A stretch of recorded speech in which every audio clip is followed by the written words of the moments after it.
Good evening, everybody. Welcome back to another installment of Scott's Selections here on April 17th on Wednesday.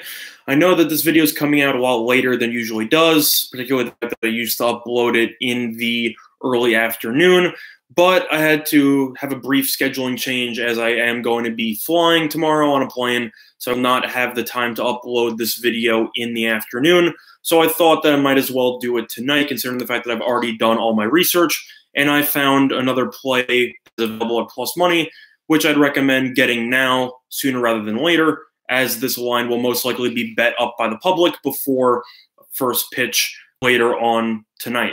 But just before we go the play for today, we will be recapping what happened yesterday, and we ended up picking up a very nice win in the Mets' first five team total over 2.5, which was available at 5 dimes at plus 120.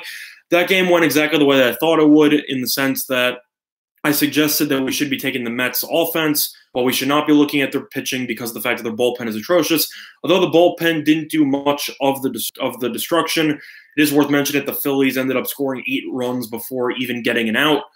And it's one of the perks of taking a team total, is that even when the team you bet on is getting killed, you can still win because you are completely alienating the offense. You're alienating the pitching is what I should say, and you're only focusing on the offense. The Mets definitely stranded a lot of runners and made it a lot more of a stressful experience than it should have been, but the Mets were able to tack on a run due to a sac fly in the 5th inning, which gave their team total of 3 in the first 5 when we had the 2.5.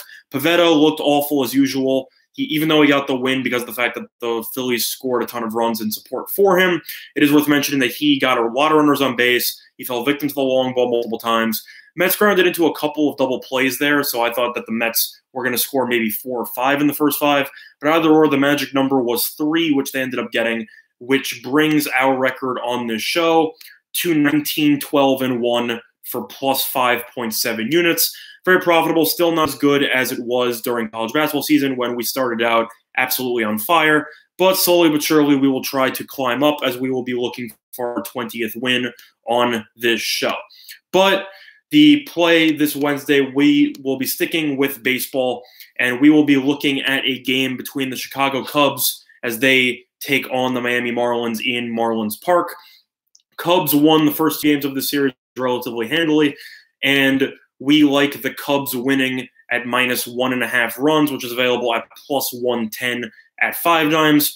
Right now it's at plus 110. I would suggest taking this sooner rather than later, as you will see the public and the sharps most likely pound the Cubs in this game based on the Marlins' current form and the way that the Cubs have played in their last couple of games. But just a brief summary of the game, as well as some of the statistics which explain why we like the Cubs in this game. The Cubs will be using Cole Hamels, longtime MLB starter, 2-0 with a 3.79 ERA. He's actually coming into this game in very solid form off of an 8-inning gem where he only gave up 1 run in his last start. It is worth mentioning that his ERA at 3.79 is a little bit inflated because he gave up 5 earned runs in his first start, but he's only given up 4 earned runs in his last 2 starts combined, so he is definitely in solid form. Miami, on the other hand, is going to be starting Sandy Alcantara, who's 1-1 with a 4.24 ERA, and he's coming off of a brutal start in which he got shelled by the Phillies for 6 earned runs. But some stats to support why we like the Cubs being able to get to Miami's pitching. The Cubs currently have the 2nd highest batting average and the 2nd highest on-base percentage against righties in the entire league, where Miami ranks 19th in on-base percentage against lefties and 14th in batting average against lefties. The 14th isn't that bad, but it's mostly just considering the fact that the Cubs absolutely kill righties, and Cole Hamels is definitely a crafty lefty who should be able to slow down this Miami offense relatively easily. It is worth mentioning that Miami's offense is currently in a massive – they're currently struggling a lot. And the Marlins, quick trivia question, in their last 8 games – how many of the games have the Marlins scored at least 3 runs? 3 runs in their last 8 games. The answer is 1.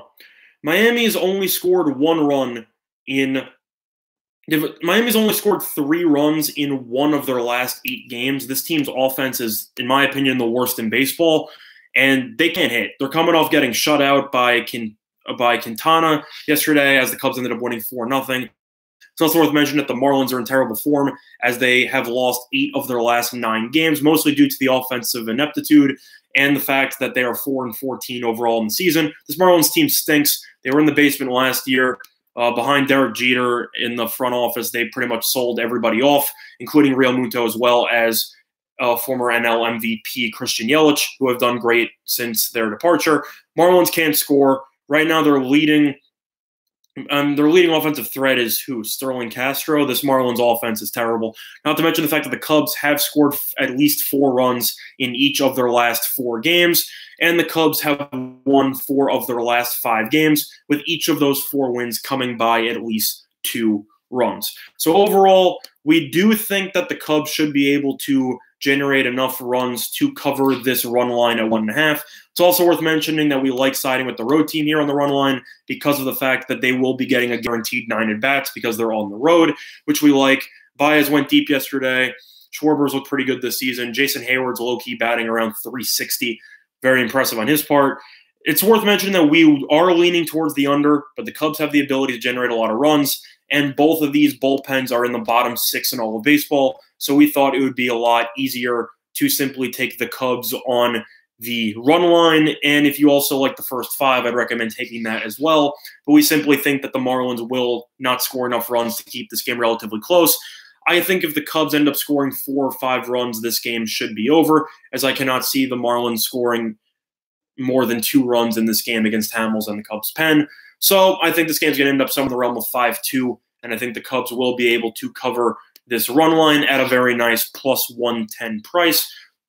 Quickly, we will go over some of the other leans for the games in the playoffs. First of all, we're going to look at the NBA. I like the Celtics minus 7.5 and the under in this game. Indiana is a solid team, very fundamentally sound, but without Oladipo, this team can't score. And the Celtics have a plethora of options, and they play significantly better in the Garden. I think that Boston should be able to win this game by double digits, and I think that they will be able to limit Indiana to 90 points, give or take, and I think that this game will go under the total with an easy Celtics win. Moving on, Milwaukee and Detroit. This was almost our other play of the day. I thought about giving out 2 today. I actually really like the Bucks minus 15 in the spot. I know you might think it's relatively square because of the fact that, you know, Milwaukee just destroyed this team and now they're favored by 15, and everyone should bet Detroit because, you know, a lot of public money is going to come into Milwaukee. I don't care about public money and sharp money. I think it matters to some degree, but at the same point, knowing that Blake Griffin will not be at 100% even if he does play, I don't think Blake Griffin's going to play in this game. I don't see how Detroit can guard Giannis. I don't think they can. I think Giannis will go for another double-double relatively easily in this game. And I think Detroit is going to not use Blake Griffin. Even if he does play, he will be nowhere near 100%, which will affect the team defensively. And I think the Bucks will win this game by at least 20 points. So that's another one of my stronger leans tomorrow. I like the Bucks minus 15 against the Pistons in that game. And moving on between Houston and Utah, I have to lean to Houston in this game at minus 6.5, as well as the over. Utah had a great regular season, but Houston ended up smacking them in the playoffs last season, and in Game 1, Houston won by about 30, and I have to think that Houston will continue doing whatever they want offensively against this Jazz team. I think the Jazz will hang tough, but I think Houston will be able to blow it open in the second half, as they should win that game by double digits. But now, moving on to hockey, I am still in a little bit of a celebratory mood as my New York Islanders were not only able to beat the Pittsburgh Penguins, but were able to sweep the Pittsburgh Penguins as they swept the leg and ended up winning 3-1 as they now look to take on the winner of the Carolina Hurricanes and the Washington Capitals series. But it is worth mentioning that the Columbus Blue Jackets joined the Islanders in the sweep party as they were able to beat the Tampa Bay Lightning 7-3 due to a couple of late empty netters to exaggerate the final score. But in my opinion, I think this is by far the most embarrassing playoff performance by any team in the history of sports, not including college basketball because that's a one-game playoff. I'm talking about an actual series. I don't get how you can tie the regular season win record in any sport and then get swept by the 8th seed in the first round. I find that embarrassing. I think John Cooper should be fired as Tampa Bay coach. You cannot live with that. They might have to blow it up. Regular season accolades mean nothing, especially when you end up getting embarrassed in front of your home fans twice before getting embarrassed by multiple goals on the road twice. props to Columbus. Props to Coach Tortorella. They definitely did a great job adjusting after the 3-0 deficit in the first period of Game 1. But they ended up getting the job done, and Columbus will be taking on the winner of the Boston and Toronto series. Now, just to round out the recaps, Winnipeg won a thrilling game in overtime 2-1 to tie the series at 2-2, with the road team winning all 4 games, and Vegas was able to shut out the San Jose Sharks. San Jose finally pulled the plug on Martin Jones as they used Aaron Dell. I thought they should have done that a couple of games ago, but it didn't matter as Fleury was fantastic in net, and Vegas' power play was able to generate whatever they wanted as Vegas takes a commanding 3-0 lead. But now looking at the games tomorrow, I lean to the Bruins in this game. Bruins can't afford to go down 2-1. I mean, they cannot afford to go down 3-1. They already are down 2-1. And I think Boston's still the better of these two teams. Toronto did a great job of performing well in front of their home ice, but we have seen so far as a trend, the teams that tend to do well in Game 3 at home have tended to struggle a bit in Game 4. And I would not be surprised to see Boston be able to turn the game into a more physical contest as the Bruins will look to win this game. I lean to the under 6 in this game. I think that the final score will be 3-2. I expect this game to be relatively conservative as Boston will try to limit the odd man rushes and limit Toronto's power play, which is absolutely lethal from getting a lot of ice time. So I would not be surprised to see both teams play relatively conservative with regard to taking penalties and to preventing any mistakes, as a win in the series could shift the entire series. Moving on, Nashville and Dallas. Dallas is a slight favorite. I actually lean to Nashville in this game. Total still at 5. I wouldn't touch that at all. I think this game would either end 5. If you ask me where I'd lean, I'd have to lean to the under based on how these teams have played. Or the first period under, I think, is always a good bet in this game, or no score in the first 10 minutes. But I have to lean to Nashville. Last game was very telling for me. Dallas ended up winning Game 1. Nashville has responded with 2 very close victories, including one on the road in the team's last game. Looks like Rinne is a man possessed in net at this point in time, but based on his track record, it looks like he might be in line to choke again. But Bishop definitely struggled in Game 3, giving up a couple of softies, and I would not be surprised to see Nashville win this game by the score of 3-1 or 3-2, somewhere in that realm, but I would lean to Nashville in that game. And moving on, you have Colorado and Calgary. I lean to Colorado as the home team in this game. Simply put, Calgary, I think they've had a great regular season, but it looks like their inexperience is finally catching up to them. Colorado was the underdog. They had nothing to lose going into the series, kind of like Columbus. They knew that they were huge underdogs entering the series, and they knew that they could afford to play relatively loosely and that all the pressure would mount on Calgary if this team ended up playing well moving forward. And Nathan McKinnon's looked unstoppable. He scored the game-winning overtime goal in Game 2. He scored 2 goals in Game 3. Not to mention the fact that Colorado, besides their offense, has received a boost defensively as they ended up receiving a nice acquisition from their young defensive core, as he actually scored in his first NHL game. And I'm actually pulling up his name right now.